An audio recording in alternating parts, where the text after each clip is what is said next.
Master minds commerce చదవాలనుకునే 10th inter విద్యార్థుల తొలి ఎంపిక. పశ్చిమాసియాలో ఉద్రిక్తతలు ఇప్పుడిప్పుడే తగ్గేలా కనిపించడం లేదు. ఇరాన్తో యుద్ధాన్ని ముగించేందుకు కీలకమైన స్ట్రెయిట్ ఆఫ్ హార్ముజ్ జలసంధిని తిరిగి తెరిచేందుకు జరుగుతున్న చర్చలు మరోసారి నిలిచిపోయే. పాకిస్తాన్ మధ్యవర్తిత్వంతో ఇరాన్ పంపిన తాజా ప్రతిపాదనలను అమెరికా అధ్యక్షుడు డొనాల్డ్ ట్రంప్ తిరస్కరించారు. అణు కార్యక్రమంపై ఇరాన్ మొండి వైఖరి వేడకపోవడమే ఇందుకు ప్రధాన కారణం అన్నట్టుగా తెలుస్తోంది. ఇరాన్ పంపిన శాంతి ప్రతిపాదనలపై అమెరికా అధ్యక్షుడు డొనాల్డ్ ట్రంప్ పెదవి విరిచారు.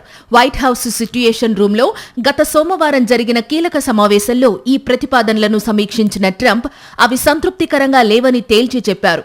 పాకిస్తాన్ ద్వారా అందిన ఈ ప్రతిపాదనల్లో జలసంధిని తెరవడానికి మొగ్గు చూపిన ఇరాన్ తన అణు కార్యక్రమంపై చర్చలను మాత్రం వాయిదా వేయాలని కోరింది. ప్రస్తుతం స్ట్రెయిట్ ఆఫ్ హార్ముజ్ మూతపడడంతో ప్రపంచ ఆర్థిక వ్యవస్థ అతలాకుతలమవుతోంది. చమురు, సహజ వాయువు రవాణా నిలిచిపోవడంతో ఇంధన సంక్షోభం ముంచుకొస్తోంది. అటు అమెరికా నౌకాదళం, ఇటు ఇరాన్ రివల్యూషనరీ గార్డ్స్ రాకపోకలపై కఠిన ఆంక్షలు విధించడంతో ఈ మార్గం గుండా వ్యాపారం దాదాపు నిలిచిపోయింది. మరోవైపు అమెరికా విదేశాంగ మంత్రి మార్కో రూబియో కీలక వ్యాఖ్యలు చేశారు.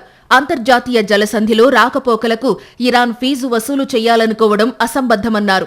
ఇది సూయజ్ కాలువ లాంటిది కాదని, ఇరాన్ పెత్తనాన్ని అమెరికా సహించబోదని స్పష్టం చేశారు.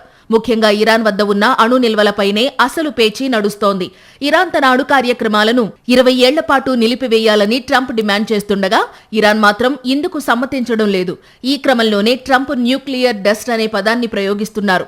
గత ఏడాది జరిగిన దాడుల్లో ఇరాన్ అణు కేంద్రాలు ధ్వంసమై కేవలం పొడి మాత్రమే మిగిలిందని ఆయన భావిస్తున్నారు. అయితే తమపై దాడులను అమెరికా, ఇజ్రాయెల్ శాశ్వతంగా నిలిపివేస్తేనే శాంతి సాధ్యమని ఇరాన్ ఐక్యరాజ్య సమితి ప్రతినిధి స్పష్టం చేశారు.